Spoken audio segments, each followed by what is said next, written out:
This is a blow-up. When the pictures were being taken back, and most of these were shot in 75 and 76, by the way. The pictures, the agencies, the CIA, and most of the intelligence community were very fascinated by this when it was going on.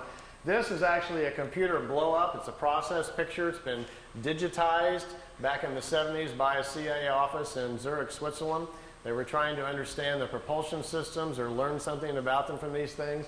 And this was one of the pictures they chose. Billy really didn't get that close to the ship. It's just been enlarged and filled in. But it makes a very dramatic looking picture.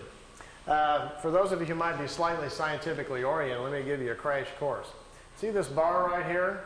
This is a very important factor in what makes this ship work. This craft basically doesn't produce what we would call anti-gravity. All matter is comprised of atoms. Follow me on this. It has electrons and protons. We have electrons spinning around a nucleus, right? So the concept is that anywhere you would go in our atmosphere or in the universe, anywhere you go, there are atoms or subatomic particles that have electrons. Well, as long as you've got electrons around, one of these things will work. This device actually is designed so it will swim within electrons. That's what it's doing. Here's what happens. Down at the bottom, right here in the center, we have a reactor for power. We have a rod that goes up to the center. And up here at the top, we shoot a charge, a very positive charge. And right above, where this rim is right here, the whole top of this ship, the surface area of the craft, a positive charge is shot out. And what it does, it charges the electrons that are flowing around the top of the craft, and it makes a vacuum right over the top of the craft. That's what causes it to lift up off the ground.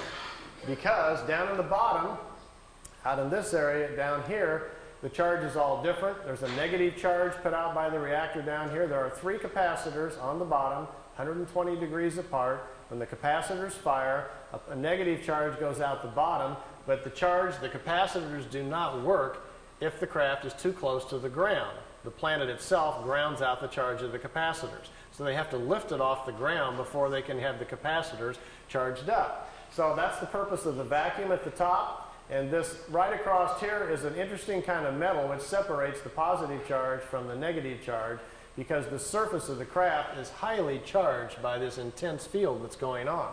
So you have to separate the two. We have the charge at the top, slowly lifts the disc up off the ground. It gets up about 12 feet. The capacitors down at the bottom, there are 3 of them in a triangle form down at the bottom, charged up. As soon as they kick in, the flow of electrons then moves down the side of the ship, gets out to the edge, and electrons have a very peculiar nature. They will not turn a corner. And when electrons get out to the edge of the right out here, they accumulate. And this accumulation, as soon as the charge gets high enough and they accumulate to a certain point, a field goes all the way around the craft, and that's what you see glowing at night if you see a disk.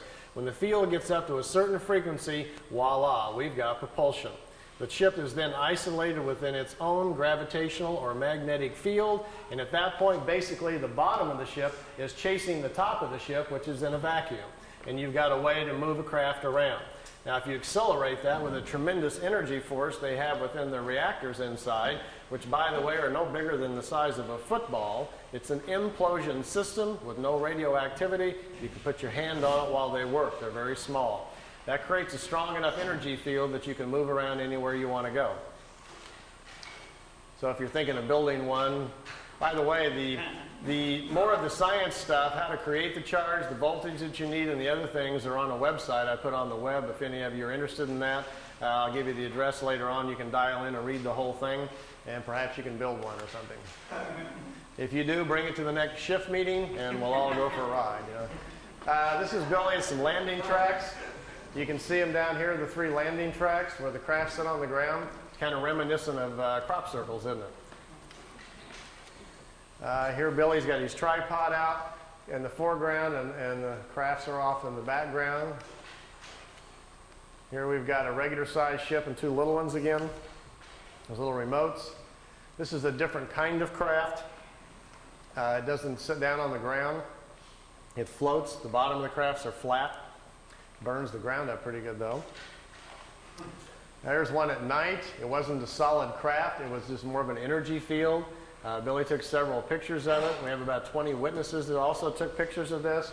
It changed shape. Small objects came out of the large one, flew around the house. Billy tried to communicate with it, but communication wasn't possible. Later he was told that he had been paid a visit by a group of life forms, if you want to call it, from another world that do not exist in solid form. That there are many kinds of life in various shapes and forms, and some of them are non-physical. And the non-physical ones can move their essence or their energy field or whatever you want to call it to where they want to go. They get together in groups and kind of like jump to different places that they want to go to. Kind of like biolocating, I guess we might call it. And what you're looking at here is a picture then of a life form that exists in a non-physical form that biolocated to Earth for whatever reason, perhaps just curious about Billy. These are the last photo sessions taken in 1981. Billy's got them pretty trained by now to park by trees, as you can see, and known objects. He calls it the Italian wedding cake. The balls on top of it were experimental. They apparently have since dropped that design and no longer needed, but this is a matter displacement device. They first acquired the knowledge to transmit, or you might say teleport, their crafts on their very large crafts first, and then they're downscaling the technology here to the little ones. There's also a movie film of this coming in and zipping around the tree that he shot at the same time. And here we are coming in around behind the house. How would you like this to come floating through your back window? You look out and here's coming down in front of the house. That's where Billy lives in Schmidruti. Like they say in Men in Black, some swamp gas reflected off of Venus, and you gotta. Well, as you can see, this is why this case has been about the most controversial in UFO history, because with these kinds of things to look at and talk about, it gets everybody pretty charged up. And here they are leaving at night, taking off from the house. The film imbalance causes it to look gold. The craft is actually silver. Here you can see the bottom of it, what looks like some sort of crystalline objects down at the bottom with some sort of etchings all around the circumference. Okay, we'll stop right there. Okay, we can have the lights back on now. Everybody kind of watch your eyes.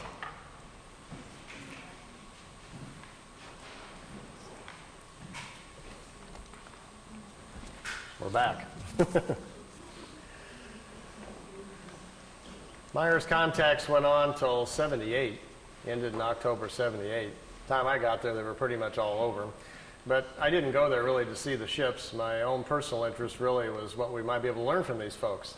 You know, it's not going to be that far, probably in the too distant future, maybe sometime within the next 50 years, they are going to land on the White House lawn, or somebody's going to. And we're going to have open commerce with life forms from other places. We are going to meet the family of man in the universe sometime.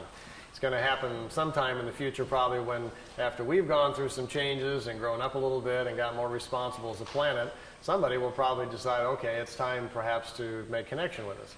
These Pleiadians, anyway, say they're not quite ready to do that and think we're really several hundred years away from that before they are interested in any kind of open commerce. And I asked Billy, I says, why